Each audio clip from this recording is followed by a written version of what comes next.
Hey everybody, this video is in replacement for the Monday afternoon workshop for the midterm review.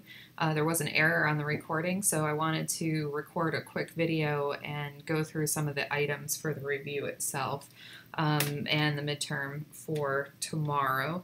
You should be taking the midterm exam tomorrow on the 11th of July. And for those of you who are testing at a distance, all of your proctors should have already received the exams. For those of you testing with me on campus, you should have received an email from me with instructions, but we will be testing on campus beginning at 9:30 a.m. in Building 4, which is the Science and Engineering building, room 102, which is on the first floor to the right as you come in on the first floor. So either way, for the test itself, you need to bring a photo ID,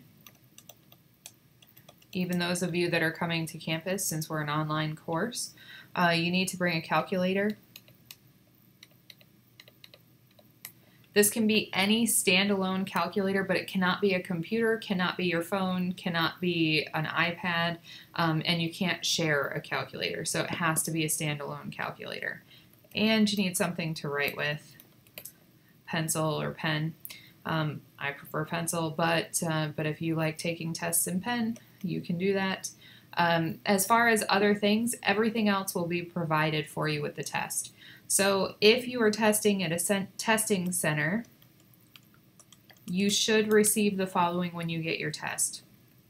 So you should have an exam, and it is 4 pages.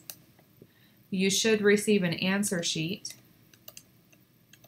for you to record your answers, and that is 1 page. You should receive a formula sheet, and that is 2 pages for the midterm. It'll be longer for the final. And you should receive some scratch paper for you to do your calculations on. How much scratch paper you need is kind of up to you, but I would imagine that you're going to need at least probably 3 sheets of scratch paper for the test. Now the exam itself, you should expect approximately 20 questions. It is a mix of multiple choice type questions or fill in the blank. Choose the right word. And those questions are mostly in regards to Chapter 1. So all of the things that are in Chapter 1, definitions, defining something, or classification of data, sampling types, those things from Chapter 1 are in a multiple choice or fill in the blank type format. Everything else is pretty much calculation based. So if you are dealing with any kind of relative frequencies, all of those things, none of those are multiple choice. So relative frequencies, creating a 5-number summary, mean, median, mode, standard deviation, variance, and probabilities are all things that you'll have to work out and then record your answer. So multiple choice type for Chapter 1, work out your solution and record the answer for Chapters 2, 3, and 5. So I also wanted to go through briefly some of the topics that you should expect to see on the test. So I have a copy of the midterm review here, and I'm going to go through briefly by chapter just so you can see what to expect. So you will have to, say, define some statistical terms, and you should expect to see those either in the form of I give you something, like a numerical summary of a sample, which is a statistic, or in the way of picking something out of a paragraph or a sentence. So in a survey conducted in the town of Atherton, 28% of adult respondents reported that they had been involved in at least 1 car accident in the past 10 years. So we have to decide whether or not this is coming from a sample or from the population in order to determine if it's a parameter or a statistic. Remember, if it's sample base, then we're dealing with a statistic. If it's based on a parameter, or a population, then we're dealing with a parameter. Easiest way to remember that is the P's go together, population and parameter, and the S's go together, sample and statistic. The other thing from Chapter 1, or other two things from Chapter 1, is you will have to deal with some data and classification. So I'm going to give you a data type, and you'll have to tell me whether it's qualitative or quantitative, whether it's discrete, continuous, or neither, and what its level of measurement is. So you'll have to determine all of those things given a type of data. You don't have to remember all the words. I'm going to ask you to choose, but you will have to choose and you will have to distinguish between them.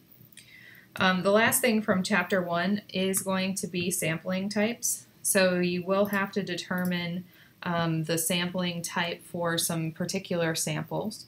Again, you don't have to remember all the sampling types. You will have to choose among them.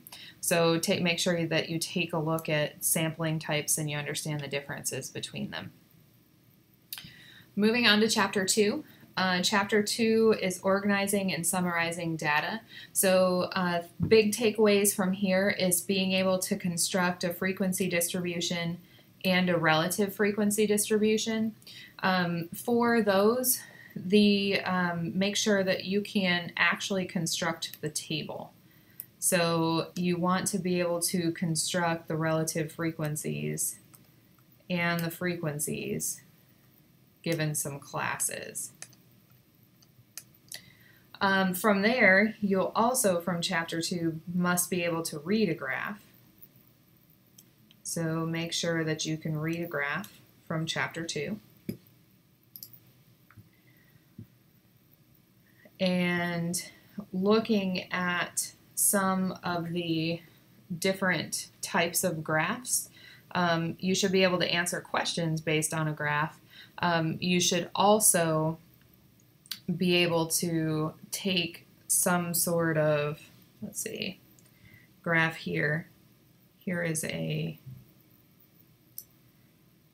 thing to construct a pie graph. One note on this from the key, it says to round to percents to whole numbers, but then it doesn't. So so you should actually round your percents to whole numbers if you're given that option. Now remember that if we are trying to make a pie graph or a pie chart, the first thing that we need is our sample size, because we need to create those relative frequencies. So 345, 830, and 645 gives us 1820 for a total. And if I want to know what percentage we have of the whole, then for large, 345 divided by 1820 should be 18.95% or 19% of the total. 830 divided by 1820 gives me 45.6% or 46%, rounded to a whole number. 645 by 1820 gives me 35.4 or 35% here. And then I would make my pie graph from there. I have received a couple of questions on number 25. So if we talk about number 25, most of the questions have not been on part number A, constructing a relative frequency bar graph. Now this relative frequency bar graph has us use 8 classes. If you use your calculator to construct this relative frequency graph, bar graph, it does actually calculate 7 classes instead of 8. So this is one that I can't get directly from my calculator, but if I were to try and figure out how many values to put in each class, in order to do that, the class width is equal to the range of the data. So it looks like our largest number is 26. Our smallest number here is 12. Divided by the number of classes, and then we always round this up to the next whole number. So 26 minus 12 all divided by 8 gives me 1.75. So we would use a class width of 2. Now when we go to construct that, using our classes, the lower class limit of the first class is going to be our lowest number, 12. And then in order to get the upper class limit, what I'm going to make is the lower class limit of the next class. So adding 2, I get 14, which means that this first class ends at 13. And it would go on like this and so on. Now the key for this particular problem has the class midpoints on the x-axis. I'm not concerned with what you're using to mark your x-axis, but I would personally use probably the class limits, so 12 and then 14 and then 16 and so on. Now from here, you would count the frequencies and you can create relative frequencies as well. Now where I've received some questions is the university wants to accept the top 90% of applicants, and what should the minimum score be? Now we have 40 randomly selected students at a major university, and if I want to accept 90% of them, then 40 times 0.9 means that I want to accept the top 36 students. Now to figure out where that actual cutoff score is, I want to put my values in numerical order and knock off the first 4. So if I put my values in numerical order, I have 12, I've got 13, 13, 13, and my next value is 14. So everything above that 14 value, or that 14 and above, are the ones that I want to accept if I want to accept the top 90% of students. I also put a note out about number C, or letter C. If you're going through and calculating letter C, it says the university sets a minimum score at 17. What % of applicants would be accepted?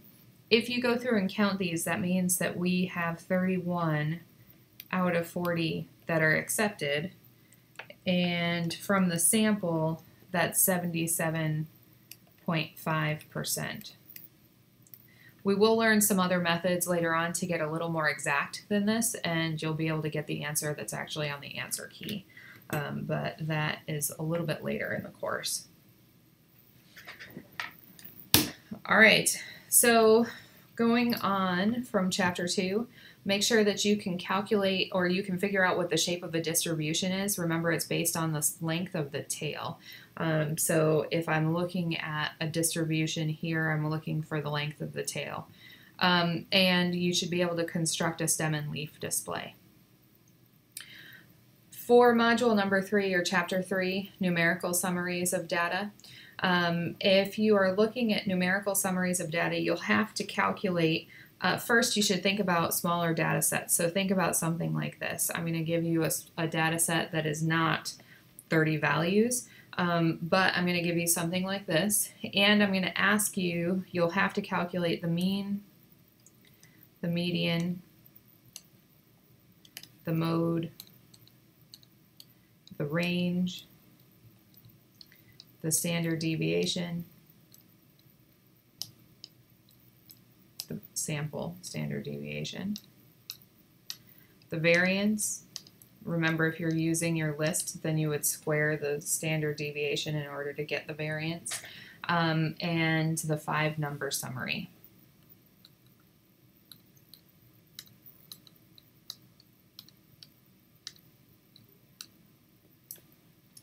You may have to take a look at a box plot and do some interpretation on that, but you will have to calculate all of these things during the midterm, so plan on those.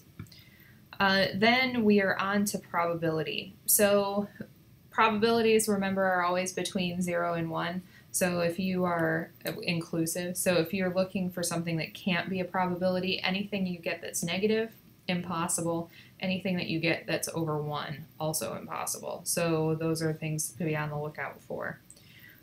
If you are, I did have some questions that were emailed to me on probability, and I want to go over a couple of them here today. So 41, 42, 44, 45, and 46 all came to me as email questions.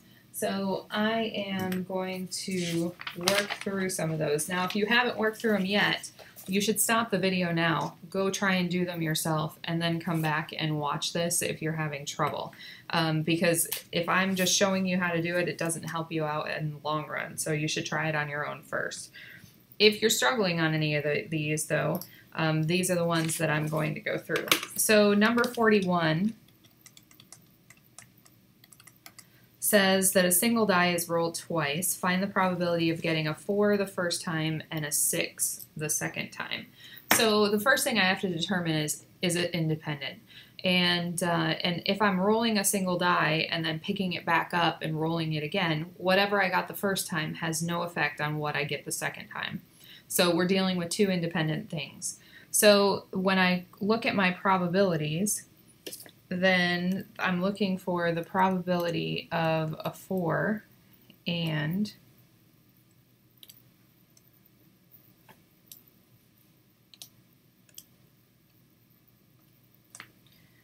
a 6. So I'm going to multiply them together because I'm dealing with an AND event.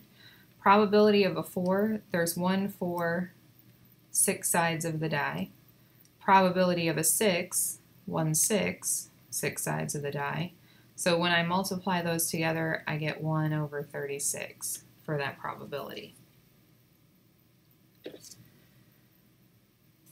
Looking at number 42, 42 is about reading a table. So here I'm asking, here is the table listing drinking habits of a group of college students. And it says if a student is chosen at random, find the probability of getting someone who is a woman or a heavy drinker. So remember that when we're dealing with or probabilities, this time we add. Looking at something like a table like this, if I'm looking at woman or a heavy drinker, it needs to be one or the other, or it could be both. So sometimes it's easier to highlight or outline what I'm actually looking for. So let's look at for woman first.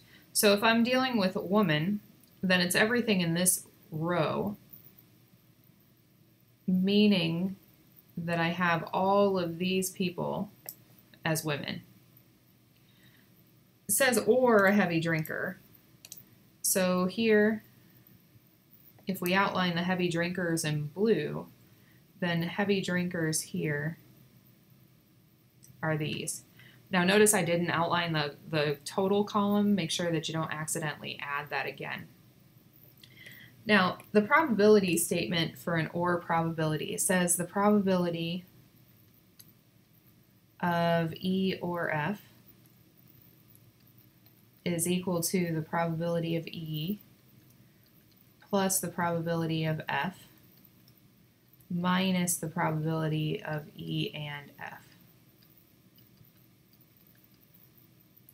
So if we put that in terms of this problem, then I'm going to say that E is our probability of being a woman and F is our probability of being a heavy drinker. Now if I look at those probabilities, all of them are going to be over 407 because that's our total.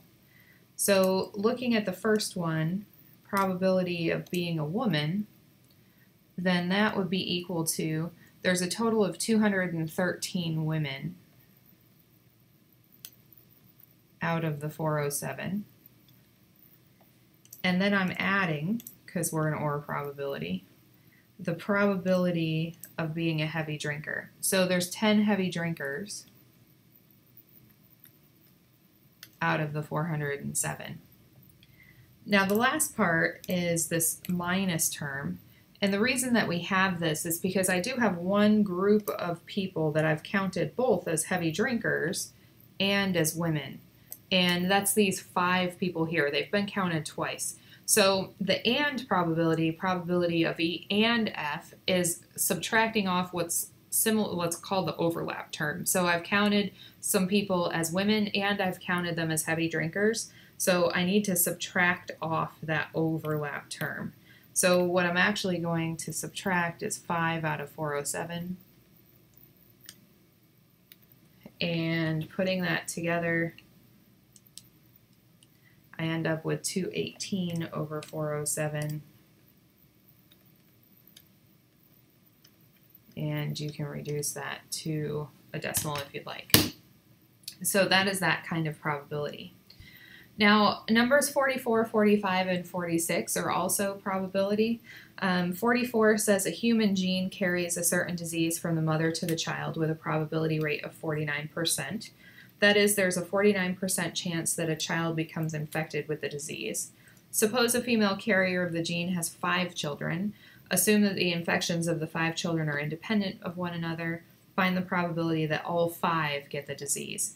So the probability of all 5 means that each child gets the disease, and child number 1 and child number 2 and child number 3 and so on. So we get 5 times the 0.49. If you're doing a repeated thing like this, you can also raise it to a power. So that means 0.49 to the 5th power. Raising 0.49 to the 5th power gives me 0.0282 to 4 decimal places. All right, 45 and 46 are both probabilities where you have to take a first account or a first draw into account to determine the rest. So 45 says